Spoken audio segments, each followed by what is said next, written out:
أعوذ بالله من الشيطان الرجيم. بسم الله الرحمن الرحيم. الحمد لله وكفى. عليكم كيولون عليكم كيولون كما با أدبوا محمد أدبوا لا تلا تغبي صلاتنا gbogbo ẹ̀yin ọlọ́run tí wọ́n bá níbi gbogbo tí wọ́n bá ṣiṣẹ́ wọ́n ti wà níwájú ọlọ́run tí wọ́n ti papòdà ọlọ́dàkùn bá ṣàlékún kí wọn àwọn tí wọ́n ń bẹ láyé náà tá ń lo ìdí wọn lọ́wọ́ má ti ká ìdí wọn lórí wa báyìí ọlọ́run yá rí ìdí wọn lò pẹ́ lọ́dọ̀ bàbá wa àgbà ní ìpamọ́ra tòní àdámọ́lọ́wọ́ wàhíyà tó ọlọ́dàkùn bá bàbá pẹ́ àlékún àláfíà àlékún ìdáyà ọlọ́run àlékún ìmọ̀nà ọlọ́run àlékún ìtọ́sọ́nà ọlọ́run àlékún gbígbàdúrà ọlọ́run dàpọ̀ àyànjá fún bàbá àgbà ní ìpamọ́ rẹ̀ àmín. àwọn tí a fẹ́ mú wá lónìí tí ó fẹ́ jẹ́ àǹfààní fún gbogbo àwọn ọmọ nàìjíríà lápapọ̀ ẹ dákun gbogbo àwa tí fọ́nrán yìí bá ti ń dé etí ìgbọ́ wa ẹ jẹ́ kí a máa comment ká máa like ká sì máa share kódà ẹ dákun ẹ máa follow wa tó kọ́ wa àǹfààní à ń sọ fún ara wa yìí èyí tí ó mú àwọn mùsùlùmí àgbáyé àti tó ń ṣe mùsùlùmí gan tí ó mú kù nínú àwọn ìṣe yẹn. Kí láǹfààní ọ̀rọ̀ náà? òun náà ni ta ni olójú méjì nínú ẹ̀sìn àlàáfíà? Ta ni olójú méjì nínú ẹ̀sìn àlàáfíà? ẹni tí a ń pè lólójú méjì nínú ẹ̀sìn àlàáfíà òun náà ni mùnáfíkù. mùnáfíkù ni ṣèyí ṣọ̀hún ó gbé ìsìláàmù síta ó sì ń ṣe nǹkan míì ní kọ̀rọ̀. ó gbé ìsìláàmù síta ó wá ń ṣe nǹkan míì ní kọ̀rọ̀ tọ́lọ́hun nífẹ̀ẹ́ sí. gbogbo ẹni tó bá ti ń jẹ́ bẹ́ẹ̀ òun ni olójú méjì nínú Islam. olójú méjì bí àdá ni wọ́n ń pè wọ́n pé àdá ojú méjì lòun náà ní. bàbá fi ọ̀tún bá fi roko yóò rò bàbá fi ẹ̀yìn rẹ̀ náà tún ko yóò tún rò. bẹ́ẹ̀ náà ni tá à ń pè ní olójú méjì ní Islam ṣe rí. báwo la wá ṣe fẹ́ dá ẹni tí à ń pè ní olójú méjì nínú Islam báwo la ṣe fẹ́ dá a mà? ọ̀nà wo la fẹ́ gbà mọ́? ìṣe mẹ́rin kan bẹ tábà ti ní mẹ́rin yìí lára mùsùlùmí àbí lára ẹni tí kì í ṣe mùsùlùmí gan á ti mọ̀ bẹ́ẹ̀ pé mùnáfíkù lélẹ̀ olójú méjì ni ẹni tá à ń bá sọ̀rọ̀.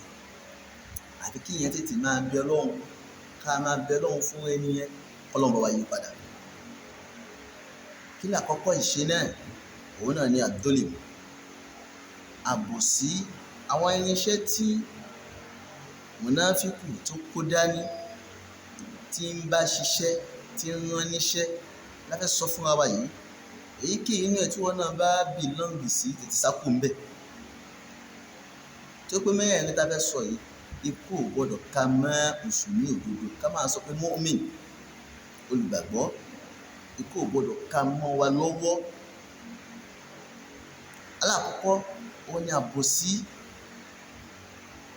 alábòsí èèyàn ń bẹ láàrin ẹgbẹ́ ń bẹ láàrin ìjọ ń bẹ nínú ẹbí ń bẹ ládùúgbò. gbogbo ẹnikẹ́ni tẹ́ bá ti rí àbòsí lára rẹ̀ mùnáfíkù ni o olójú méjì ni o kò straight pẹ̀lú Islam kò dúró lórí Islam dandan.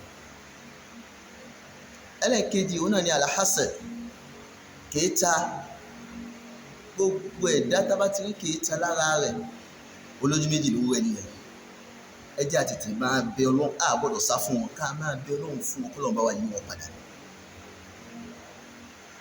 ẹlẹ́ẹ̀kẹta òun náà ni alhikidu àdìọ́kàn ní kí lágbájá má ó dàbí kìyàmà ká tó kíra. olójú méjì ni owó ẹ̀dá bẹ́ẹ̀ nínú Islam. mùnáfíkù lówó ẹ̀dá bẹ́ẹ̀ o. tábà ti rí owó èèyàn bẹ́ẹ̀ ìjà tètè bẹ Ọlọ́run fún kó lọ́n bá yí padà. ẹnì kẹrin ní àlìgílò ìwúyẹ ọkàn. nígbà tó lọ́n ṣoore fún ẹ̀gbọ́n rẹ àbábúrò àbọ̀rẹ́ rẹ wá wò lẹ́mìí pé èyí tó lọ́n ṣe fún lágbájá yìí èmi ló jẹ́ kí Ọlọ́run ṣoore yẹn fún. ní tá à ń pè ní ìwúyẹ ọkàn yẹn gbogbo ẹ̀dá tó bá ti ní ìṣe yìí náà lára mùnáfíkù ni, olójú méjì nínú ìsìlámù. Ìṣe mẹ́rin tá dákọ̀ yìí, gbogbo ẹ̀dá tá bá ti rí lára rẹ̀ àbí ká máa bẹ Ọlọ́run fún wa kọ́lọ́run tètè bá wa yọ́kù lára wọn. Àwọn tí a ń pè ní olójú méjì nínú ìsìlámù ni. Kùránì sì wá jẹ́ kó yé wa bí ààyè tá a fi mú wọn sí tí wọ́n padà dé sí lọ́dọ̀ Ọlọ́run. Nínú Súratun Nisa ní àyà náà wà, verse 145 sí 146. A'udhu billahi minash shaitanir rajim. Innal munafiqina fi darkil asfali minan nar wa lan tajida lahum nasira. Gbogbo ẹni tó bá ti jẹ́ mùnáfíkù tí ìṣe mẹ́rin tá a sọ lókè yẹn bá wà lára rẹ̀, ẹ jẹ́ àti ti máa bẹ Ọlọ́run fún ikú ò gbọ́dọ̀ ká àwọn ìṣe yẹn mọ́ lọ́wọ́. Tí kò bá ká ìṣe yẹn mọ́ lọ́wọ́, ààyè tó padà sọ kalẹ̀ sí lọ́dọ̀ Ọlọ́run lọ́lọ́run sọ fún wa yìí. Ọlọ́run ní innal munafiqina, dájúdájú ẹni tá à ń pè ní olójú méjì nínú ìsìlámù, mùnáfíkù nínú ìsìlámù. Tó pé mùnáfíkù ń bẹ nínú ẹ̀sìn ìsìlámù yàtọ̀ sí pé ẹ̀sìn míì tẹ́lómi ń ṣe gbogbo ẹ̀dá, ẹni tó ṣe kìrìsìtẹ́nì tó ṣàbọ̀rìṣà kò síbi tí ò sí. Ṣùgbọ́n àwọn sọ pé ó ń bẹ nínú ìsìlámù gẹ́gẹ́ fúnra rẹ̀, ìsìlámù tàbí gbé dání. Ọlọ́run ní innal munafiqina, àwọn ìdájọ́ yẹn tí a ń pè ní mùnáfíkù olójú méjì yà dá nínú ìsìlámù. Fi darkil asfali minan nar. Ọlọ́run ní á padà sọ wọ́n kalẹ̀ sínú gbùngbùn ìsàlẹ̀ iná. Ọlọ́run níbẹ̀ la fi wọ́n sí o, gbùngbùn ìsàlẹ̀ iná. Wa lan tajida lahum nasira. Ọlọ́run ní wọn ní rí alárànṣe kan tó là wọ́n kò mẹ́. Alárànṣe kan ní là wọ́n kò mẹ́. Àwọn ìṣe mẹ́rin tá a dákọ wípé a máa rí lára èèyàn tá a fi mọ̀ pé olójú méjì ni, tá a fi mọ̀ pé mùnáfíkù ni, ó pọ̀ lára àwọn àfáà. Gbogbo àwọn àfáà tá ń pera wa ní àfáà Ọlọ́run tá a gbéṣẹ́ Ọlọ́run dání, ó pọ̀ lára wa púpọ̀. Kódà ẹni tó kì í ṣe àfáà náà ó pọ̀ lára rẹ̀. Àfi ká sá kúrò níbẹ̀ ká má bàa pẹ̀lẹ́ ní tọ́lọ́ wọn jù sínú gbùngbùn iná. Kí ló ń ṣàbòsí èèyàn fún? Kí ló ń ṣe kèéta èèyàn fún? Kí ló ń dìyàn sínú fún? Kí ló dé tó ń ṣe ìwúyẹ́ ọkàn pẹ̀lú èèyàn pẹ̀lú oore tọ́lọ́ ń ṣe fún èèyàn? Nígbà tẹ́mi ẹ báyìí ń bẹ ìwọ náà bẹ lọ́hùn, nígbàdúrà ń bọ̀ lọ́dọ̀ tiwọn náà. Ọlọ́run sọ wípé àwọn tí ìṣe yìí bá wà lára wọn tí wọ́n jẹ́ mùnáfíkù yìí, àtúnṣe yìí wà fún wọn. Ìyẹn ní àyà tó tẹ̀lé àyà tí a kà tán yìí. Ọlọ́run ní àtúnṣe wà fún wọn tó ń bá yìí wà láyé, tó ń bá lè ṣe àwọn àtúnṣe yẹn, Ọlọ́run ní á gbà wọ́n lẹ́rú. Àyà tó tẹ̀lé yẹn wọ́n sọ fún wa pé nǹkan mẹ́rin náà lè fi ṣe àtúnṣe lórí mùnáfíkù tí wọ́n jẹ́ olójú méjì nínú ìsìlámù. Alákọ̀ọ́kọ́ ni pé lalladina táàbù. Ọ̀rọ̀ ni àfi àwọn tó yá sí pé wọ́n bá ronú pìwàdà tí wọ́n padà síbẹ̀ mọ́. Àkọ́kọ́ nìyẹn, tí wọ́n padà sídìí ìṣe tí wọ́n ń ṣe yẹn, wọ́n ń ṣe ìsìlámù, ó ti lọ ń ṣe nǹkan míì lẹ́yìn ìsìlámù, wọ́n padà síbẹ̀ mọ́. Ó wá ìrònúpìwàdà. Ìsìlámù ti sọ fún wa pé gbogbo tí yẹn bá ti wá ìrònúpìwàdà sí tí ò padà síbẹ̀ mọ́, ó ti jọba Jánnà.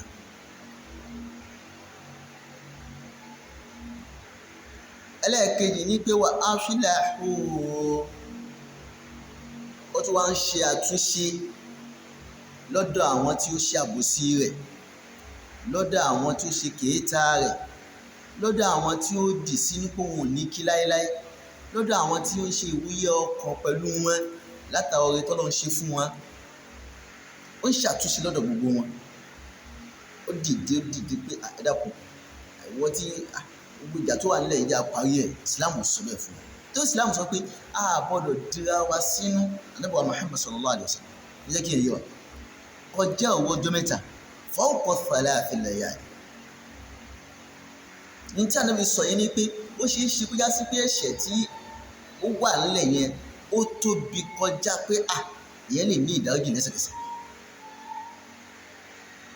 ó wá gbọ́dọ̀ mú ọmọ ìyá rẹ sínú kọjá ọjọ́ mẹ́ta àfi kẹ́ parí ẹ̀ láàrin ara yín lẹ́sẹ̀kẹsẹ̀, kẹ́ parí ẹ̀ láàrin ara yín lẹ́sẹ̀kẹsẹ̀. ó ṣàtúnṣe láàrin gbogbo àwọn tá a sọ yìí. tó bá ti ṣàtúnṣe o ti kúrò ní mùnáfíkù nìyẹn o ti kúrò ní olójú méjì nínú Islam. ẹlẹ́ẹ̀kẹta ni wà á tọ́ṣọ̀ mú billahi, kó wá dúró pẹ̀lú Ọlọ́run ọba tán. ó dúró pẹ̀lú Ọlọ́run ọba rẹ̀, kò yẹ kó gbó pẹ̀lú Ọlọ́run ọba mọ́. àwọn tó ti mọ̀ lánàá tó kò sí tíyẹn lè ṣe láyé táyé òní mọ̀. bó bá ṣe Islam tó ti ń ṣe nǹkan míì ayé ó padà mọ̀, wọ́n sì sọ pé àwọn eléyìí wọ́n free mind pẹ̀lú Islam. wọ́n máa mọ̀ kò sí tíyẹn ṣe láyé táyé òní mọ̀. bẹ́ẹ̀ náà láyé ó máa padà túmọ̀ pé o ti kú òníwó pálapàla yẹn, o ti dúró pẹ̀lú Ọlọ́run bá rẹ̀. ẹlẹ́ẹ̀kẹrin ní wa akhlasu dinahum lillahi. ẹlẹ́ẹ̀kẹrin nìyẹn, àti pé wọ́n tún wá ń ṣe àfọ̀mọ́ ẹ̀sìn wọn fún Ọlọ́run ọba. nígbà tó dúró pẹ̀lú Ọlọ́run tán wọ́n wá ń ṣe àfọ̀mọ́ ẹ̀sìn yẹn fún Ọlọ́run ọba. wọ́n ṣe fẹ́ nìkan yàtọ̀ sọ́lọ́run ọba, wọ́n fi dájú pé ẹnikẹ́ni àyàfi Ọlọ́run. tó bá ti ní mẹ́rin Ọlọ́run ní fa ulaika ma'al mu'minina, àwọn wọ̀nyí tá a sọ yìí wọ́n ti bẹ pẹ̀lú àwọn olùgbàgbọ́ òdodo kò sí tí yóò sọ̀kalẹ̀ sí àlìjẹ́nà nínú. Ọlọ́run ni wa sawfa yu'ti Allahul mu'minina ajran 'azima. Ọlọ́run ni à ń bọ̀ wá fún àwọn olùgbàgbọ́ òdodo ní èrè tó tóbi. ní tí wọ́n pè ní èrè ni pé tíyẹn bá wà láyé tó dúró pẹ̀lú Ọlọ́run pẹ̀lú àwọn nǹkan mẹ́rin tá a sọ yìí, yóò gbádùn ayé rẹ̀, yóò gbádùn sàárè rẹ̀, yóò tún gbádùn kìyàmà, yóò tún wá fílẹ̀ fáwọn ọmọ, àwọn ọmọdé wọn yóò tún wá máa jẹ́ lọ títí láéláé lẹ́ni tó bá dúró pẹ̀lú Ọlọ́run dáadáa. èyí ni ọ̀rọ̀ àǹfààní tí a fẹ́ sọ fúnra wa. ẹ dákun gbogbo àwa tá a bá ti ń gbọ́ ẹ jẹ́ a máa spread ẹ̀ káàkiri kó máa jẹ́ àǹfààní fún àwọn èèyàn. àyèmọ́yà ẹni tó jìn sí irú àwọn ọ̀rọ̀ tá a sọ yìí kó òun náà tètè sá kúrò ń bẹ́ẹ̀. Ọlọ́run dákun là wá ń bẹ̀ o. gbogbo àwọn ìṣe tí mùnáfíkù lójú méjì ní Islam, lójú méjì ní ẹ̀dá tó gbé dání tá a sọ yìí, Ọlọ́run dákun mú wa kúrò ń bẹ̀, mú ẹ̀mí wa kúrò ń bẹ̀. wala ya Ànábì wa Muhammad, wala àṣẹ Ọlọ́run ọba, wala agbára Ọlọ́run. subhana rabbika rabbil izzati amma yasifun wa salamun ala al-mursalin walhamdulillahi rabbil alamin.